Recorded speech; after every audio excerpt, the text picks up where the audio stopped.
Bajet 2025, ambisi yang menguntungkan atau beban untuk rakyat. Hari ini kita menyaksikan pengumuman bajet 2025 oleh Perdana Menteri Anwar Ibrahim yang walaupun mempunyai niat baik, mengundang pelbagai reaksi daripada pelbagai lapisan masyarakat. Pada pandangan pertama, kenaikan gaji minimum kepada RM1,700 dilihat sebagai langkah positif. Namun kita perlu bertanya, adakah ini langkah yang benar-benar bermanfaat untuk rakyat? Kenaikan gaji sememangnya menarik, tetapi jika tidak disertai dengan pengawalan kos barang, kita mungkin melihat satu senario di mana gaji yang lebih tinggi hanya mengisi poket majikan dan bukan rakyat.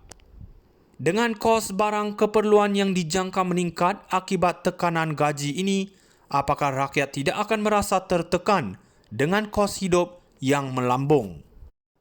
Lebih merisaukan lagi adalah pemotongan subsidi bahan bakar.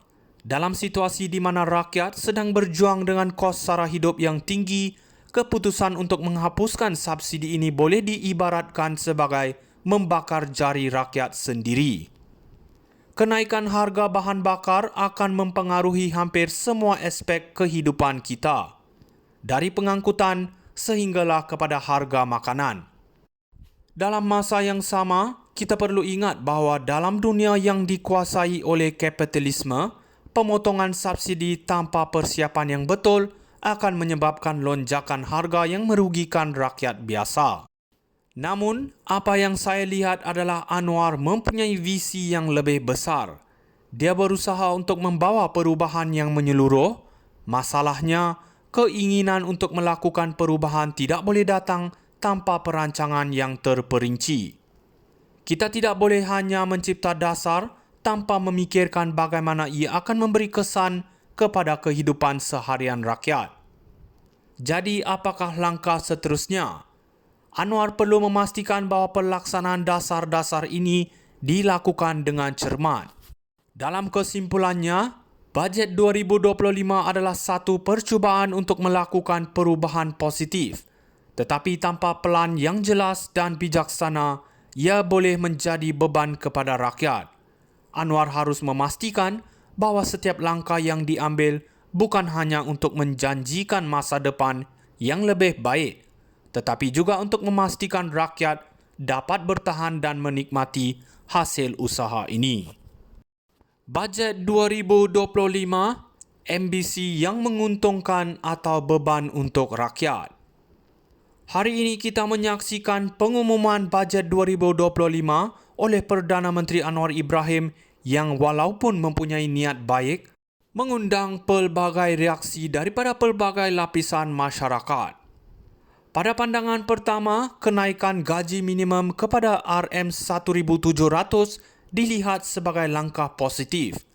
Namun kita perlu bertanya, adakah ini langkah yang benar-benar bermanfaat untuk rakyat? Kenaikan gaji sememangnya menarik, tetapi jika tidak disertai dengan pengawalan kos barang, kita mungkin melihat satu senario di mana gaji yang lebih tinggi hanya mengisi poket majikan dan bukan rakyat.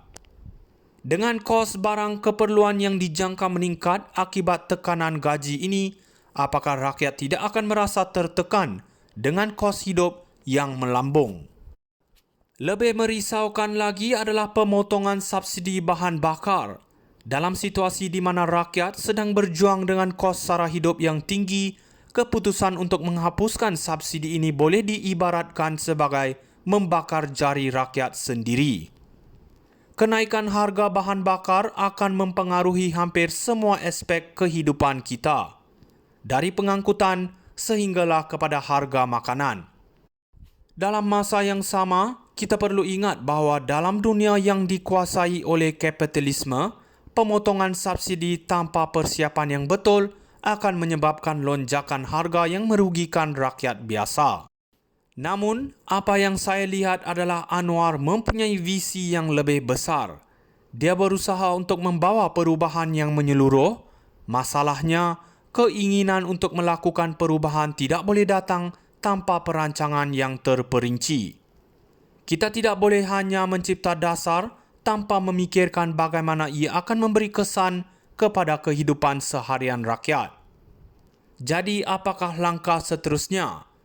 Anwar perlu memastikan bahawa pelaksanaan dasar-dasar ini dilakukan dengan cermat. Dalam kesimpulannya, bajet 2025 adalah satu percubaan untuk melakukan perubahan positif. Tetapi tanpa pelan yang jelas dan bijaksana, ia boleh menjadi beban kepada rakyat. Anwar harus memastikan bahawa setiap langkah yang diambil bukan hanya untuk menjanjikan masa depan yang lebih baik, tetapi juga untuk memastikan rakyat dapat bertahan dan menikmati hasil usaha ini. Bajet 2025, ambisi yang menguntungkan atau beban untuk rakyat. Hari ini kita menyaksikan pengumuman bajet 2025 oleh Perdana Menteri